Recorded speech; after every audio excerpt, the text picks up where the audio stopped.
எல்லாருக்கும் நமஸ்காரம். நான் ஆம்கிரி சௌந்தரராஜன். டெய்லி நாராயணியம் பார்த்துட்டு வரோம். இன்றைக்கி நான் ஒரு 97வது தசகம் அப்லோட் பண்ணேன். அது என்ன ஆயிடுச்சுன்னு தெரியல, பாதியில் கட்டாயிருக்கு. இப்போது ஒரு சகோதரி சொன்னாங்க, சுஜாதா சௌந்தரராஜன்னு.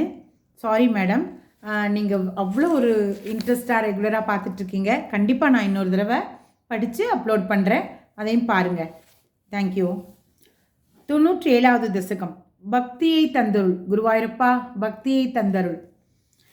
இவ்வுலகில் காணப்படும் அனைத்துமே முக்குணங்களால் உண்டு பண்ணப்பட்டதால் உயர்ந்தது, நடுத்தரமானது, தாழ்ந்தது என்று மூவகைப்பட்டதாகவே காணப்படுகின்றன. அவற்றில் ஆத்மா ஒன்றென்ற அறிவு சத்துவகுணத்தாலும், வேறானது என்ற அறிவு ரஜோகுணத்தாலும், குழந்தைகளுக்கு ஒப்பான அறிவு தமோ குணத்தாலும் உண்டாகிறது. அதே போல ஆத்மாவினிடத்தில் உள்ள நம்பிக்கை சத்வகுணத்தாலும், தர்மத்தில் வரும் நம்பிக்கை ரஜோகுணத்தாலும், அதர்மத்தில் உண்டாகும் நம்பிக்கை தமோகுணத்தாலும் ஏற்படுகிறது. மேலும் செயல்புரிவரான கர்த்தாவும் சத்வகுணத்தால் பற்றற்றவராகவும், ரஜோகுணத்தால் உலகியல் பற்றுள்ளவராகவும், தமோகுணத்தால் அறிவற்றவனாகவும் இருக்கிறான். ஆசிரமத்தில் வனத்தில் வாழ்வதன் பற்று சத்வகுணத்தாகும். நகரம் கிராமம் இவற்றில் வாழ்வதன் ருசி ரஜோகுணத்தாலும், சூதாடுமிடம் குடி இவற்றின் நடுவே வாழ விரும்புதல் தமோ குணத்தாலும் அமைகிறது. ஆத்மா அனுபவத்தால் கிடைக்கும் சுகம் சத்வகுணத்தாலும், உலகியல் உண்டாகும் இன்பம் ரஜோகுணத்தாலும், துக்கம் முதலியவற்றால் பெரும் இன்பம் தமோ குணத்தாலும் உண்டாகின்றன. செய்யும் தொழிலில் பகவத் அர்ப்பணம் என்பதில் சத்வகுணமும், பயன் நோக்கி பற்றோடு செய்வதில் ரஜோகுணமும், தகாத செயல்களை செய்வதில் தமோகுணமும் காரணமாகின்றன. உண்ணும் உணவும் மூவகைப்படும். தூய்மையான உணவு கொள்வது சத்வகுணத்தால், புலன்களை இன்புறக் கொள்வது ரஜோகுணத்தால், பழையதான அன்னம் கொள்வது தமோகுணத்தால். ஆகவே இவ்வுலகில் ஞானம், ஈடுபாடு, செயல் புரிபவன், செயல் புரியுமிடம், சுகம், ஆகார வேறுபாடுகள் ஆகியன எல்லாம் முக்குணங்களின் தன்மையால் வெவ்வேறு வடிவொண்டு குறைந்தது, நடுத்தரமானது, உயர்ந்தது என்று பெறுகின்றன.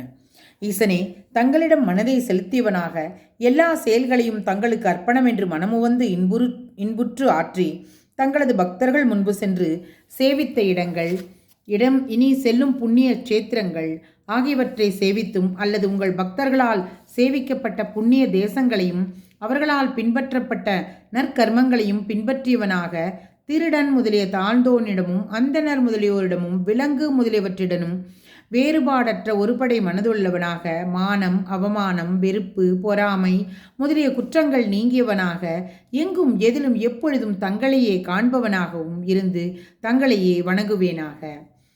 மேற்கூறியவற்றில் எதுவரை தங்களை பற்றிய பாவனை தாங்களே உட்பொருளாக அந்தர்யாமியாக இருப்பது பற்றிய உணர்வு தெளிவாக விளங்கவில்லையோ அதுவரை இவ்விதமாகவே உபாசனை செய்து அதன் பின் விரைவில் ஏகாத்ம பாவமான அத்வைத ஞானம் தோன்றியதும் தங்கள் மயமாகவே உலகில் திரிவேனாக.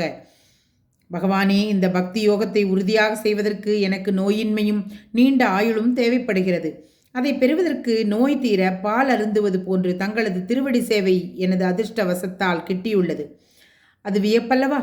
முன்பொரு காலத்தில் மார்க்கண்டேயர் ஜோதிடர்களால் கணித்து கூறப்பட்ட 12 வருஷமே ஆயுளாக பெற்றிருந்தும் தங்களை ஓராண்டு காலம் தீவிரமாக சேவை செய்ததன் பலனாக தங்களுடைய படர்களை கொண்டு யமனையே விரட்டி அடித்தார்.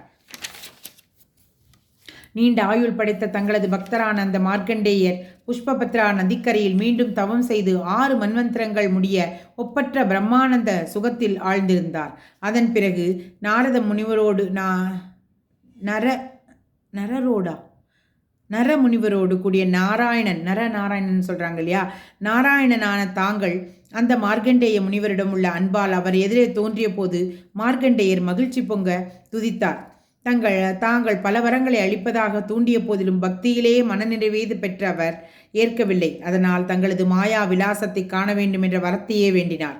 இவ்வாறு மார்க்கண்டேயருக்கு அவர் விரும்பியபடி வரம் அளித்துவிட்டு தாங்கள் சென்ற பின் பலத்த காற்றினால் இங்கும் அங்கும் அலைக்கழிக்கப்பட்ட மேகங்களிலிருந்து கொட்டும் மழையின் வேகத்தினால் 7 கடல்களும் பொங்கி உலகை விழுங்கிவிட்டது. மார்க்கண்டேயர் மட்டும் அந்த ஜலத்திலேயே அதே வடிவில் பள்ளி கொண்டு அநேக வருஷங்கள் சுழன்று நின்று வருந்திய போது ஆளிலையில் அற்புதமாக ஒரு குழந்தை வடிவில் பள்ளி கொண்டு தாமரை ஒத்த சிறுவாயில் கால் கட்டை விரலை பிடித்து சுவைத்து கொண்டு கரிய திருமேனியுடன் விளங்கிய தங்களை தொலைவிலிருந்து கண்டார். தங்களை கண்ட மகிழ்ச்சியினால் மயிர் சிரித்தெழுந்த அந்த முனி சிரேஷ்டர் தங்களை தொட விரும்பி வேகமாக வந்தபோது தங்கள் மூச்சுக்காற்றால் வேகமாக கவரப்பட்டு தங்கள் சரீரத்தின் உள்ளே சென்று அங்கு உலகனைத்தும் விளங்கக் கண்டார். மறுபடியும் மூச்சுக்காற்றால் வெளியே தள்ளப்பட்ட அம்முனிவரை தாங்கள் கடைக்கண்களால் நோக்கினீர்கள். மகிழ்ச்சி பொங்க தங்களை தழுவிக்கொள்ள ஆசைப்பட்ட போது தங்கள் திருமேனியை மறைத்துக் கொள்ளவே அவர் முன்போலவே ஒரு ஆசிரமத்தில் இருக்க கண்டார். பிறகு முப்புறமெரித்த பரமசிவன் தங்களது பக்தரான மார்க்கண்டேயரை காண விரும்பி பார்வதியோடு கூட அவர் முன் தோன்றினார். தவ வலிமையினாலே அவரால் முன்பே அடையப்பட்ட மூப்பும் மரணமில்லாத தன்மையும் மீண்டும் அவருக்கு வரமாக அளித்துவிட்டு மறைந்தார். காமனை வென்ற பரமசிவனும் தங்களது சேவையாலே மிக்க மகிழ்ச்சி அடைகிறார். ஆகவே தாங்களே மும்மூர்த்திகளின் ஸ்வரூபம் என்பதும் அனைவரையும் ஆட்டிப் படைப்பவர் என்பதும் நன்கு விளங்குகிறதென்றோ. இந்த பிரம்மாண்டமான சத்தியலோகமானது பிரம்மலோகம், விஷ்ணுலோகம், சிவலோகம் என்று ஒன்றின் மேல் ஒன்றாக இருக்கும் 3 பாகங்களை உடையது. இம்மூன்றுக்கும் மேலே மகத், அகங்காரம் முதலியவை மாயை திரிபற்ற வைகுண்ட உலகம் விளங்குகின்றது.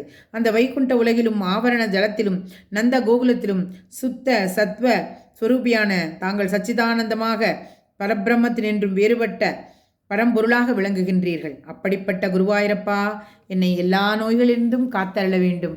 கிருஷ்ணார்ப்பணமஸ்து. இப்போ சந்தோஷமா சகோதரி? பார்த்துருங்க, எனக்கும் சந்தோஷம்.